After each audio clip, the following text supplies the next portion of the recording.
Alright, afternoon ladies and gentlemen. This is going to be a fairly quick buyer's guide and talk on the LS430. This car is probably the most gender neutral car you can possibly buy in every aspect.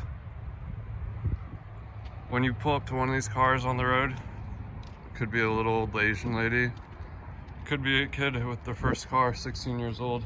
There's a lot of other cars that you could name, like let's say a Subaru WRX. If you pull up next to that car, I could instantly guess who's driving it. It's going to be a young person, 20 to 30 years old, and he's going to have a vape in his left hand. When buying one of these cars, there's really not much to look for. There's some suggestions though on buying one.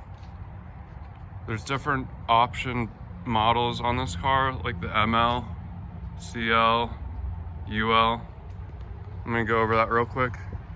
When you're buying one of these cars, you're gonna want to probably buy the standard base model car. It just leaves you with a lot less headache. How you know if you have a base model car is if it has a key like this, it's probably an optioned up car. This car is an ML. There's really not much to say about optioned up cars. Let's lock it real quick. The only thing that this key really does is empty hand. The key just allows you to unlock the car without using the key, and it's really not the most useful thing. I mean, I think it's pretty useful. I love it actually, but paying extra and having the inconvenience or the headache of trying to make sure it works right is not necessary. Ultimate Luxury is probably the nicest car you can drive on the road. There is no definition or like way to know that the car is optioned up, which is fairly modest and humble, like the most humble car. The Ultimate Luxury car though has air ride suspension, and that is the only car with air ride suspension of this chassis. Now, if you're gonna buy an Ultimate Luxury car, you can find some that are fairly good priced and like competitively priced, but they have shocks that can go out because they're air ride. And if you're gonna just replace them with normal springs and struts and stuff, you shouldn't have bought an Ultimate Luxury to begin with. And eventually the air ride will go out. But so let's say you had infinite money and could just buy whatever car you want. The Ultimate Luxury would be probably the car that you want. It would have the best ride quality because of the air ride, and you can adjust it. And it has every option for your passengers in the front and back seat. That means cooled seats in the back and stereo controls in the back. But is that necessary? No, not likely, because how often are you riding in the back seat of your own car?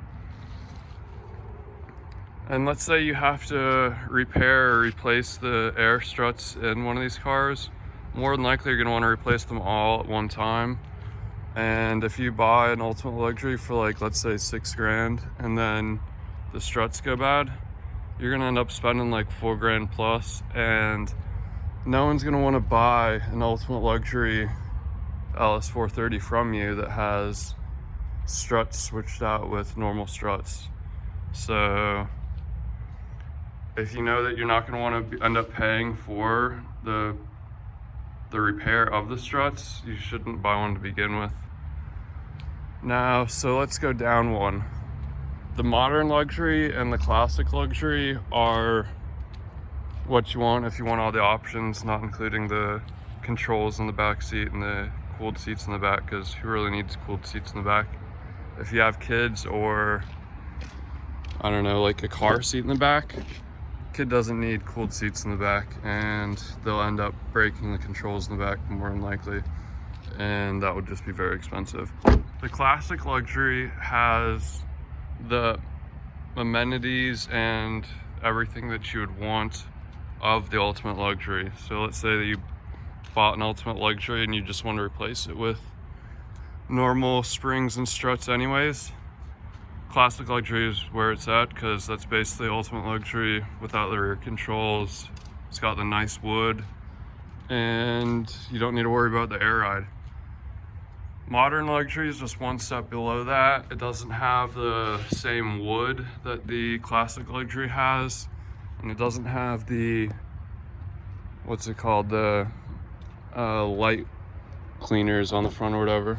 The wood in the classic luxury matches the ultimate luxury, so it's the nicest wood. Every other wood option is, like, I guess one step lower than those two cars. Okay, so now that we got the spec options taken out of the way, buying the CL, ML, or ultimate luxury car, let's talk about why you'd want to just buy a base model car. First off, this car comes in two different styles. From 01 to 03 is basically the outdated style. From 04 to 06, car has LED taillights, and it also has just timeless look. So if you're gonna buy a car, you'd probably want to buy 04 to 06, and you're gonna want to buy just the base model car. It's gonna be hassle-free and it's gonna be timeless.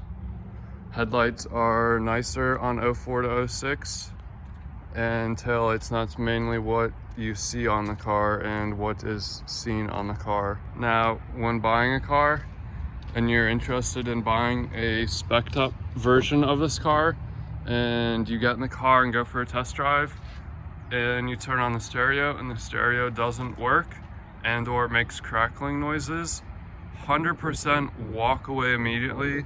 You will be forever just trying to figure out the electrical problem of the stereo.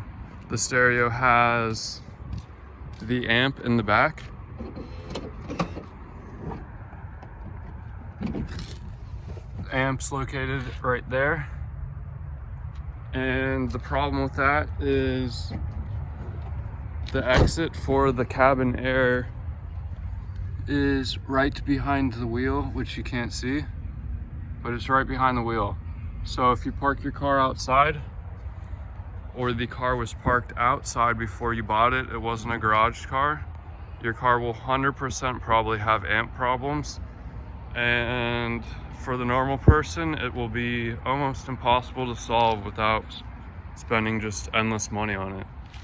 The amp's around $450, and it's not always the amp that's the problem. You can replace the amp and it will still have the same problem. All right, now let's talk about why you'd want to buy an LS430. So let's talk about new cars. When you buy a new LS600 or whatever the numbers they got going now, it's a V6 or whatever, it's a hybrid or a 4-cylinder. It's not a big engine car, doesn't have class, doesn't have taste. It's not real luxury. Real luxury is ride quality, it's the interior quality, it's the real wood on the steering wheel, it's the leather in the car. It's not a new car. So I'll show real quick what a new LS looks like and what a new Camry looks like.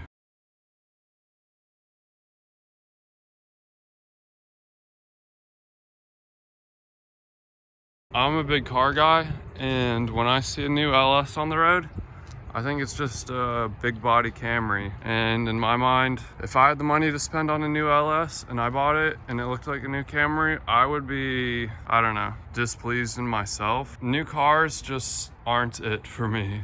Problem with new cars is they're designed for robots by robots. That's how I feel. So if you buy a new car past like 2010, it's not a real car anymore. They're not designed to last. They're not designed to be a car. I don't know how to explain other than that. If I were to buy a new luxury car, I'd be looking for, I don't know how to describe it, Cadillac quality. When you ride on a cloud. The seats are soft, and you don't get that in a new car. The seats on a new car, they're hard, they're firm. It's just not where I would want to be in a luxury car. When you buy a base model car, this is not there. You just get a normal stereo. This stereo, the Mark Levinson sound system, sounds real good when it's working, but when it's not working, it is a pain. This car is one of the first cars with a backup camera, and that's cool and all. The backup camera is relevant even to today. All the features in this car are features that even modern cars don't have. The cooled seats, backup camera. Man, I've had a lot to drink today. There's not much to look for when buying one of these cars.